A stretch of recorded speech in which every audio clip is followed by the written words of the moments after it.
Welcome to the Profitable Happiness Podcast, where we interview highly successful workplace wellness executives, experts, and entrepreneurs and learn how they have found success where happiness meets business profitability. Hello, everyone. This is Dr. Pele with the Profitable Happiness Podcast. And I have to tell you that I am so excited to interview today's guest, Dr. Kozhi Sidney Mackay. Now, Kozhi, I have to tell you, first of all, we met in Hawaii, right? And I was so impressed by you. Obviously, you weren't in black and white that day, like you are today. But I was so impressed by you that I don't know how long I sat down just asking you questions about where you came from, how you've achieved the heights of the American dream, success in the corporate world, and you're solving so many problems for organizations. I can't tell you how just I was engrossed by your story. And if you don't mind, could you tell us how you became Dr. Kozhi Sidney Mackay, please? Well, I appreciate it, Dr. Pele. The respect is mutual. So thank you, first of all, for having me on the podcast. Yeah. My story, much like yours, is, it starts in Africa. I grew up in a family that was amazing and fantastic. 9 of us in the family, my mom and dad, and lots of cousins coming in and out, grandparents. So I've always been in the circle and in the environment of having a lot of people around me. And one of the things that I wanted to do, honestly, was to be like my siblings. My siblings all went to boarding school. I got to go to boarding school for 1 semester. My parents brought me back because the program that they had at this particular school wasn't a pure science school. And you know what I'm talking about, right? With African parents, they're so particular on you doing the pure sciences. It has to be chemistry. Yes. It has to be biology. It can't be environmental science. And if those fail, then maybe you have to be a lawyer. Exactly. Because in their minds, every single one of the kids has to be a doctor. Yeah. And then if they have to be, they get to be a lawyer. But what was very interesting about that experience is wanting to be like my siblings. They played basketball because they were in high school at that time. And in Zambia, you don't really play basketball, at least at the time when I was growing up, you didn't play basketball before 8th grade. And so here I was in primary school, learning to play basketball with my siblings. They were much bigger, much faster than I was. But I ended up developing an edge because my brothers were bigger and faster than I was, and so were their friends. They would let me play with them every now and then. So I had to play against people who were bigger, faster, and really smarter because they knew the game a lot more than I did. So when I started playing basketball with my own peers, I had an edge. And so for me, it was always important to not just develop that edge, but to sharpen that edge. And it's in that development and sharpening of that edge that my American dream began, because an opportunity came for me to leave Zambia after playing basketball for the national team as well as professionally, to come to the US, potentially to play basketball at the University of Houston. And that's really how my dream began. And that's how I ended up in Texas and in the US. Wow. What a story. And you know that my favorite part of your story is your concept of developing an edge through hardship, it seems, because it was because you were interacting with people who were naturally bigger than you, or as you said, faster than you. You had to, strengthen something else up. It's like you grew some new muscles. And that concept of developing and sharpening an edge is behind everything you do today. In fact, I think it seems to be behind why you are so passionate about the idea of turning potential into performance. Tell us a little bit about how you got into the field of psychology and how that has led you to this concept of turning potential into performance. I got into this completely by mistake. It was not my plan. My plan was to follow what my parents told me to do, which is go into the sciences and do something extraordinary that, with your mind in that way. And the big mistake I made through my first 2 years of college is I was doing what I was told to do, but I also had to take other courses to fulfill the requirements. And I took a communication class, and it was a public speaking class. And my instructor essentially told me, if you don't do something with this skill, you would have wasted a skill. And so he was telling me that I had an edge for me to get in front of people and talk to them and share my story. And through that and taking a psychology class, I decided to marry those two things, being able to speak to people, but also being able to understand how the human mind and the human brain works. And through that process, everything changed. My major changed, and I started to go down a path that was going to lead me towards being able to help people do much more. Back then, they had a course called a Human Development course. And it's a course that really helps people develop more of who they are in varying areas and in varying skills. And so it's that type of mentality that got me into this line of work. And it's been an amazing trip because now I get to help people really transition from that area of life where they've got certain abilities. And then I help them sharpen those abilities, and then we bridge the gap and move them over to performance. Now, for the record, I generally do not believe that everyone has potential. I know that is not the PC thing to say. The truth is, we all don't have potential in everything. You can't be anything that you want to be. I'm 6'2.25". I cannot be a flight attendant on a regional jet. It's unsafe for everyone, including me. So I can't be in everything that I want to be. So in that area, I don't necessarily have potential. My job is to go in and help organizations, first of all, create the criteria that tells them what potential looks like in any department. And then once we discover what that potential looks like, we can turn it into regular performance. Because it's not enough for you to be good at something. You have to translate that into actions. And when you translate that into actions, it leads to better performance. You know, what's interesting is that one of the things I learned about you early on is that you're not afraid to buck the trend or leave the status quo behind, because you will say stuff like what you just said. I mean, that's a little bit on the edge, right, of controversy, but I couldn't agree with you more. You know, I think I shared with you that I have a saying that, you know, many of us can desire to go to Mars, but none of us are NASA. You know, we don't have the resources and the capability. And so maybe part of the intelligence and the skill is to know what you can and can't and shouldn't do as a starting point. But along those lines, I think that actually helps you. I'm sure it helps you in the way you come off as a coach. Because you told me once, and I'm going to share this right now. You probably don't even know what I'm about to say. You told me once, you said, Pele, do not take your hat off. You said, you gave me an assessment and you looked at me, you said, okay, here's the image that I think works for you. Keep your hat on. And do you know, Kozhi, that I have done exactly what you've said from that day onward? You know, so I think you have an insight into things and people, and you make assessments of people quickly, and that must help you in your coaching. But let's get to that point about coaching. Now, your organization does everything. You guys do the assessments, the psychometrics, all the way through to the coaching and consulting. Tell us a little bit about what goes into assessments and coaching and the work that you do for people today.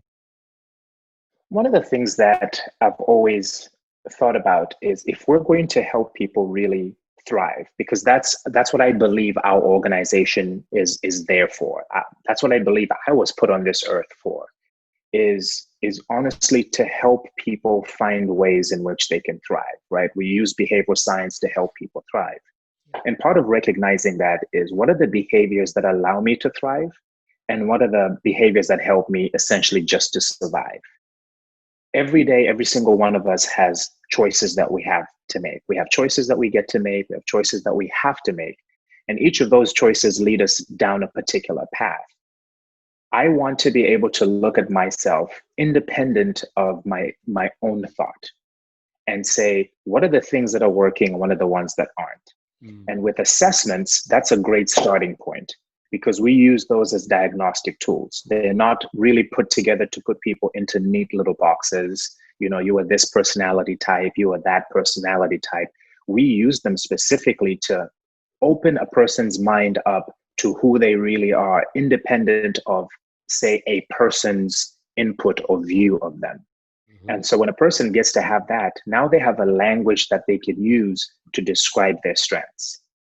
My whole focus when we do all our assessments isn't to show what people are terrible at, is to show them what they are good at and show them ways in which they can do more of what they're good at and learn how to mitigate the areas where they're not necessarily strong. So once they start at the assessment phase, then we can decide, is it coaching that they need from here? Is it a development session that they need next? We can decide each and every one of those. But initially, we want people to develop a language of strengths, meaning I am good at A, B, and C. And it's A, B, and C that drives my performance every day. I'm not really good at D and E, but I mitigate those because I've got somebody on my team who's good at those areas, or I pass those areas on to somebody else, just like somebody else will pass their challenges over to me because they're a strength for me. Yeah, no, that's powerful. And I love the positioning of how the assessments you do, for example, no matter how much psychology jargon is involved, are really to help people know what's good about them and what strengths they can continue to use. I mean, to simplify this back to my hat analogy, you were basically telling me that I look good with my hats on. I agree. Yeah, it's your thing. And you're trying to be nice too, but I'll I'll leave that. You're being nice to me, so that's fine. But no, I want to learn more about your clients, the people that you serve.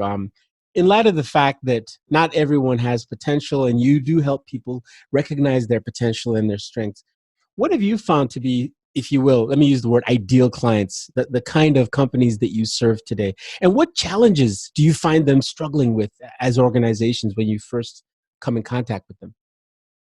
I guess I'll start with the challenges. Interestingly enough, whether the client we're working with is a multi-billion-dollar company or $1 million small firm, whatever that difference is amongst them, they're challenged with the same issues. You and I have talked in the past about this concept of soft skills, right? People, really skittish about developing people's soft skills. I mentioned to you that for the most part, we don't use the word soft skills. We use employability skills. And my wife put it best. We're having this conversation around this idea. And really, it comes down to this fact that your technical skills will get you the interview, but it's your employability skills that'll get you the job. And usually that's the thing that'll help you continue to maintain your job and get promoted and increase your performance.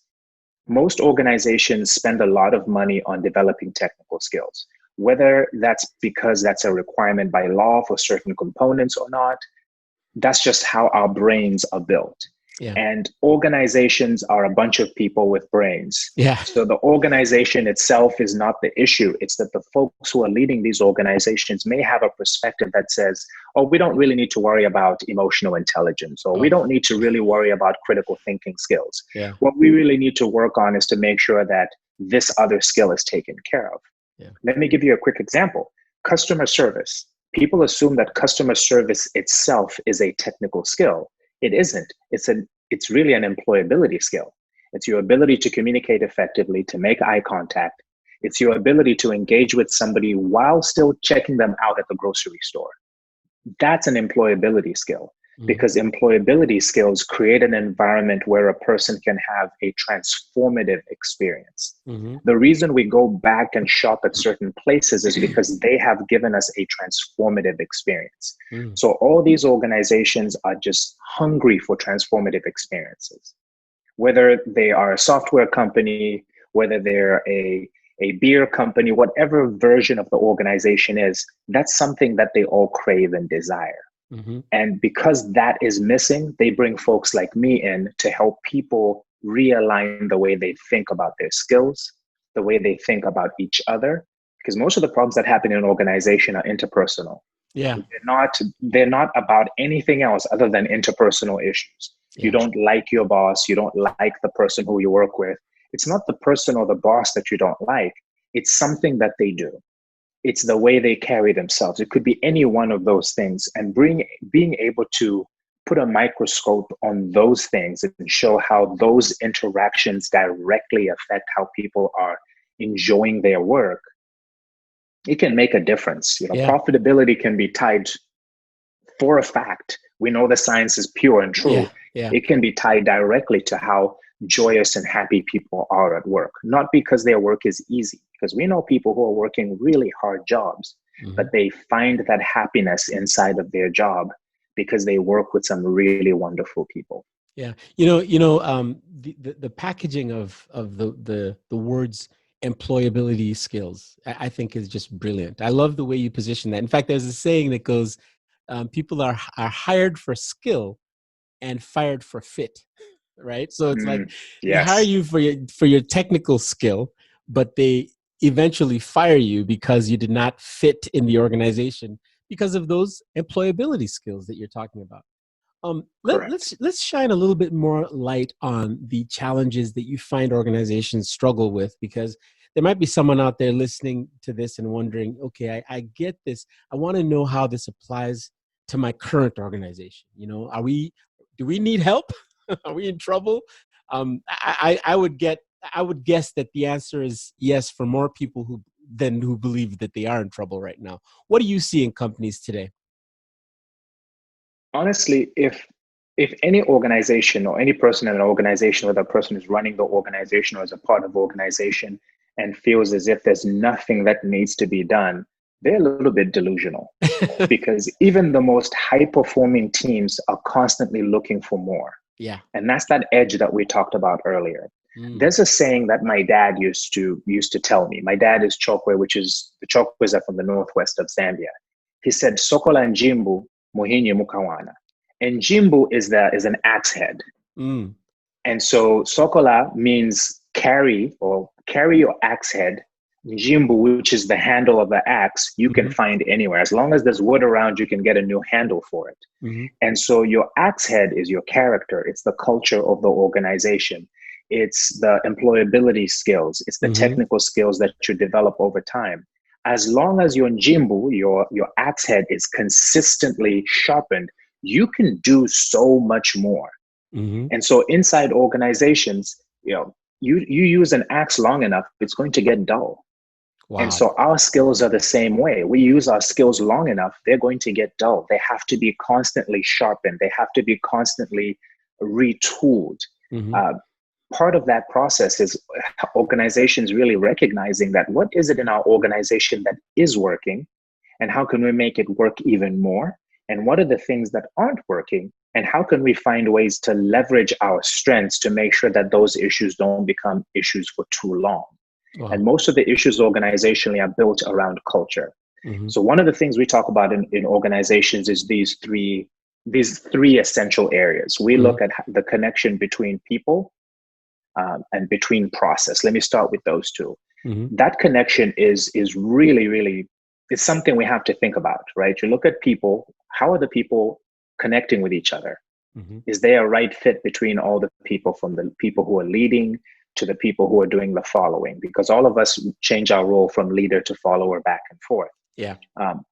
Do the processes in our organizations allow these people to actually thrive?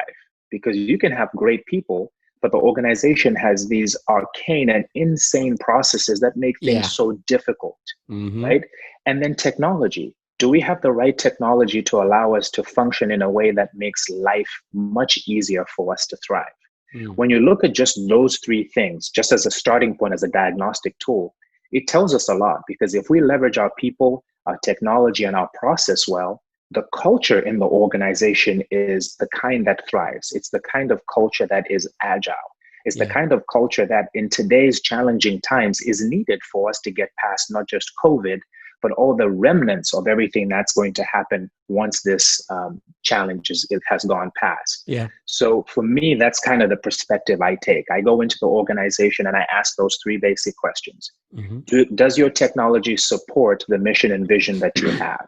Are your processes the kind of tools that work well for your people? And do you have the right people in there, or is everybody simply alike rather than having different types of people in the organization that lead to this wonderful collective whole? Wow. Kozhi, I have to tell you that, first of all, let me ask you, what language did you speak earlier when you spoke a language that is native to Zambia? Which of the languages did you speak? It was Chokwe. Chokwe, okay. Because I didn't want to make an assumption, because there are many languages in Africa, right? It's not just Swahili or my language, Igbo or whatever. But we have 64 just in Zambia. Just exactly. Now, I want you to know that when you spoke Chokwe, I had a physical reaction. I had goosebumps or whatever they call it. Just cover me. Because one of the reasons you inspire me, and let me just tell you this, when you call yourself, your company, Kozhi Makai Worldwide, okay, worldwide. One of the ways you inspire me is you are worldwide. I mean, look at that. Your knowledge base and your experience comes from this place that so many people may not have even heard of. And it's just so fresh and so powerful. I just wanted to thank you for speaking Chokwe. That's what I wanted My to say. pleasure. Yes, yes. Now let's get back to the topic of I love the people, the processes, and the technology focus. You may not remember this, but at the seminar we were in Hawaii, you gave a short speech and you focused on another word. And that word, believe it or not, changed my business. I think I told you this. I went back and looked at my own business and said, how well am I doing in this area? Am I just doing things by the numbers? That area was relationships. You talked a lot about your focus on relationships. Tell us how you believe that is part of the work you do. I'm sure it's in there, but just give us a sense of the importance of relationship. We have the fortunate blessing of our entire organization being driven by relationships. Mm-hmm. We are 100% referral. We don't really advertise. We put information out to help people essentially make decisions on whether they want to have a relationship with us. But at the core, we are 100% referral, whether it's the billion-dollar companies that we work with or what we would call a mom and pop. All these organizations come to us because someone trusted us enough to share with them and say, look, here's something that we did that worked well for us. This is the relationship that we have with this organization. We think this is a relationship that you need to have as well. And when we get engaged with a client, we're engaged long-term, full-time, if you could call it that. Mm-hmm. You can't have that level of engagement if you don't nurture and build relationship. Through this COVID experience, I've been spending most of my time making sure my clients are okay. Yeah. And so that's 30 or 40 people in one organization that I'm sending personal emails, texting them, calling them, making sure them and their family are well. Not because it's the right thing to do, not because it's a great marketing thing to do, but because it's the most humane and human thing to do. Why wouldn't I check on my friends? Why wouldn't I check on them and their families? That just makes perfect sense to make sure that they're okay. And so at the center of relationships that's who we are as human beings. We're built around relationship. Even introverts need some level of relationship and connectedness. Mm-hmm. Some of the challenges I've been seeing with our clients at this point is that interpersonal distance that they're experiencing. They're enjoying being able to be with their family, their kids and their spouse, but they miss the camaraderie that they normally would have in the office with their team, whether it's with one person or three people. Yeah. They miss that.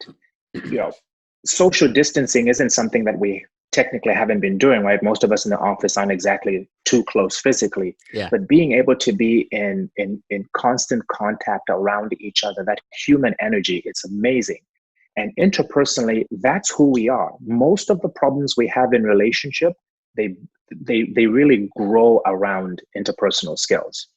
In a book that I wrote a few years ago, I was talking about puzzle pieces and how all of us are a piece that completes a puzzle for someone, or somebody else is a piece that completes the puzzle or the picture for us. Mm-hmm. And one of the things I shared was that at the crossroad between two people can be the best opportunity for people to really enjoy and discover who they really are, but it can also be the place where the greatest conflicts occur.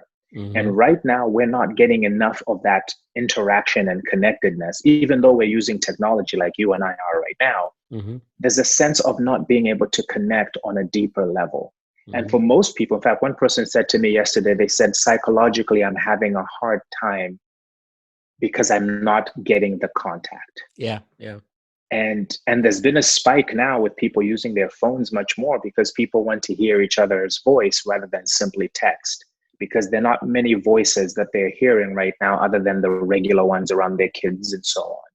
So for me, interpersonally, it's really important. Yeah. I want to build a relationship such that I am an extension of what our client does. Mm-hmm. And I am very fortunate that we get to do that for our clients, whether our client is in the oil and gas industry, whether they're in technology. We get to be a part of these innovations that they come up with because we help them stay on course. We help them stay focused. We help them continue to sharpen their edge and focus on that edge, because too many people have tried to do too many different things at the same time, and they lose focus. And my view of focus, there's only one kind of focus. It has to be laser. You can't have it spread all over the place. It has to be laser focused. Because then it's not focus. It's something Correct. else. You mentioned earlier that you mentioned your book that you wrote a while ago, but I'm excited to share that you are about to launch your most recent book. Can you tell us about your book, the one you've been writing, the coming title? And we will share information about that in the show notes. But tell us about your book. I won't lie, I am extremely excited about this book. Yeah. The book is titled Disrupted. And we started working on this book last year. And then, of course, here we are in the middle of probably the biggest disruption of, I'm going to go with since the world wars. This is generational. Yeah, this is generational. Yeah. This is insane that we're experiencing this much disruption. And really the book is built around the idea that disruption is normal. We're going to experience disruption, period. It's, in essence, we're going to experience stress. And so one of the ideas was, I guess the subtitle is Resiliently Reintegrating After Stress and Adversity. How do we, essentially, what happens when disruption occurs? In what ways do we as human beings respond? And in the book, I detail how there's 4 different ways in which we are going to deal with stress and adversity. One of those ways is to resiliently reintegrate, because once stress comes in, our whole world shatters and we have to rebuild and retool. Some people will rebuild and retool resiliently. Other people will do it with loss, where essentially they lose all the skills and the strengths that they had before. When you resiliently reintegrate, you come back better, faster, more focused. And that's my hope, is that when people read this book, they'll use this current disruption that we're going through to come back better, faster, focused. Wow. Because today we're going to have to deliver for our clients in brand new ways. We're going to have to deliver for our children in brand new ways, for our spouses, for our neighbors. And that's what disruption tends to do. Historically, over time and in our own personal experience, disruptions, in my mind, they show up to reveal what we do have and what we don't have. Wow. It's like a test that comes in to check, it's kind of like a check-in test. How well are you really doing in this area? Because we can talk theory all day about, man, if this situation showed up, I would respond in such a in this way. But it's not until you're in the game that you realize, okay, I don't think my skills are where I thought they would be. Yeah. Because I just fell apart in this situation when I shouldn't have. So the book essentially details that. It's how can we use different types of tools to not just manage the stress that we're experiencing, but to use it essentially to sharpen our edge. Wow. Because most people don't use stress to sharpen their edge. Stress is an opportunity for them to complain, for them to whine, for them to lie down and say that, life is just, is over for me. Everything is falling apart. But other people look at stress and say, hey, this is an opportunity for me to do some great things. Yeah. Now, I know that people look at me and they say, well, you're just an optimistic guy.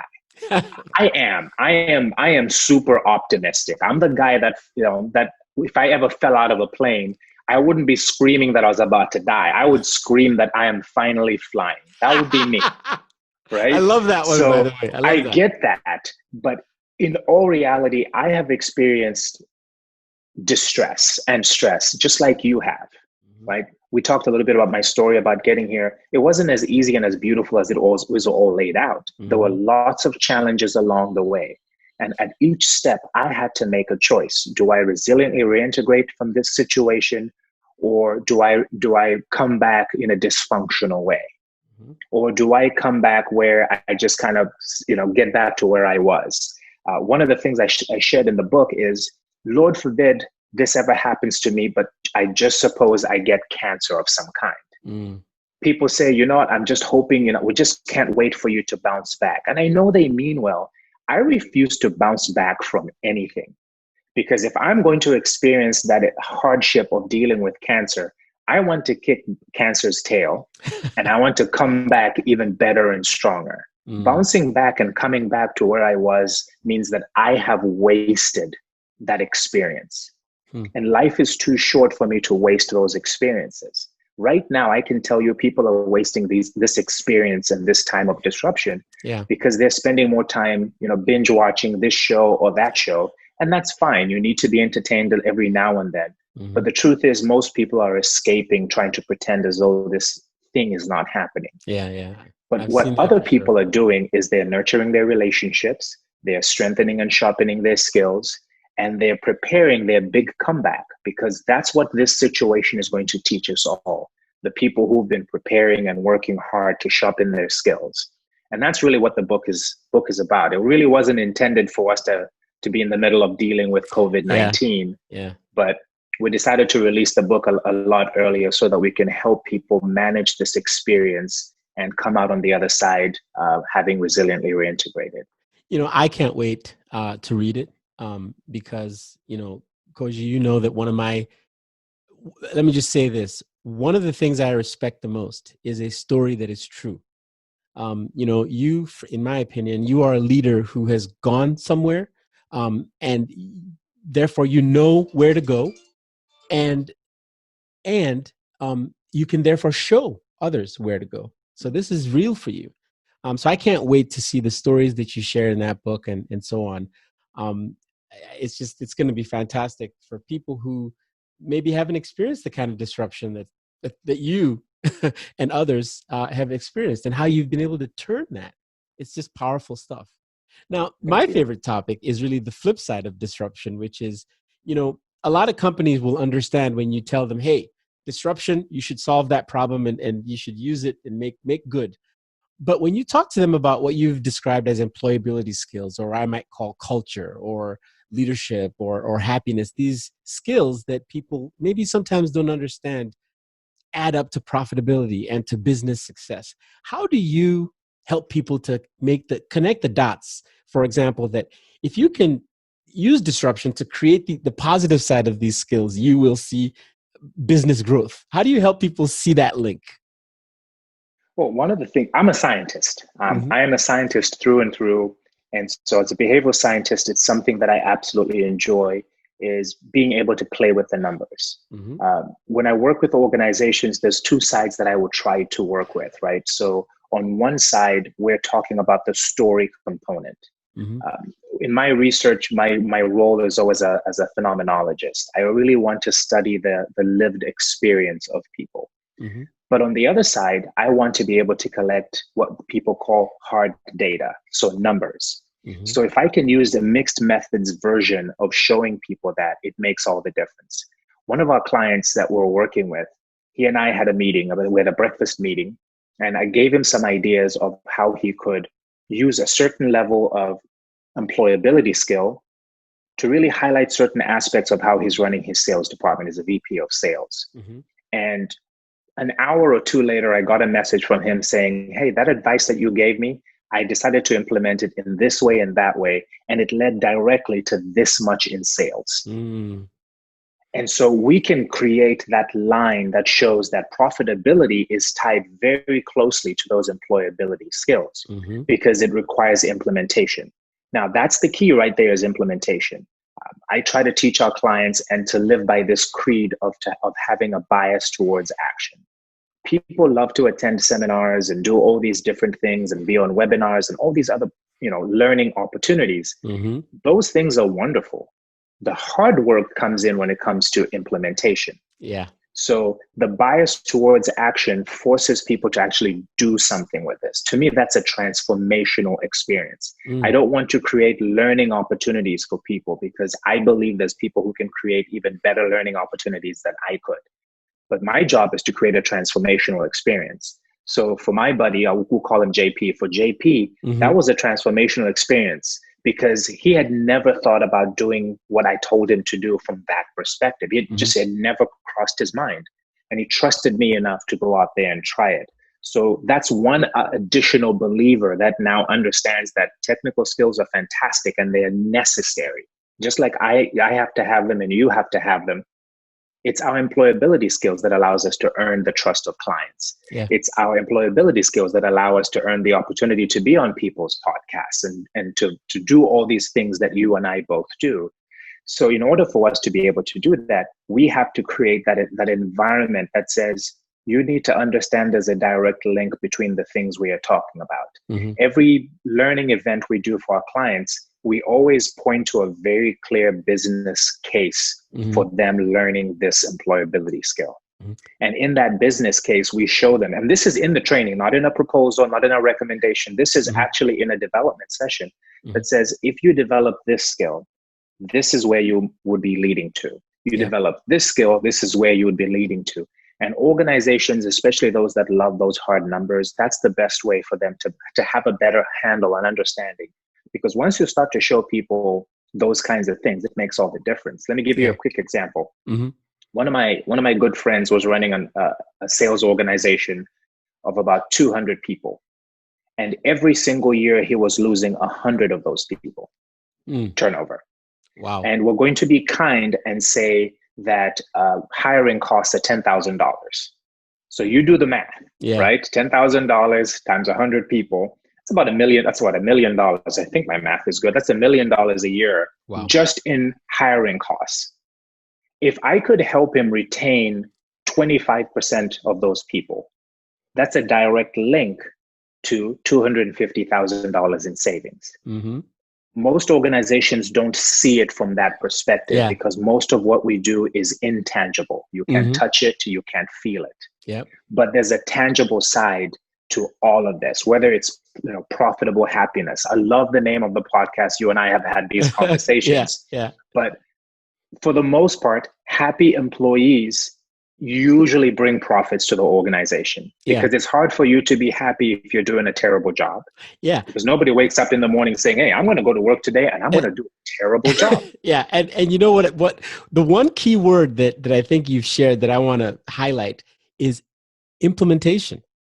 I love how you gave the example of the sales organization that over time could see how their numbers created real income from the work that you were doing. Because, as they say, you can't learn to play soccer at a seminar, right?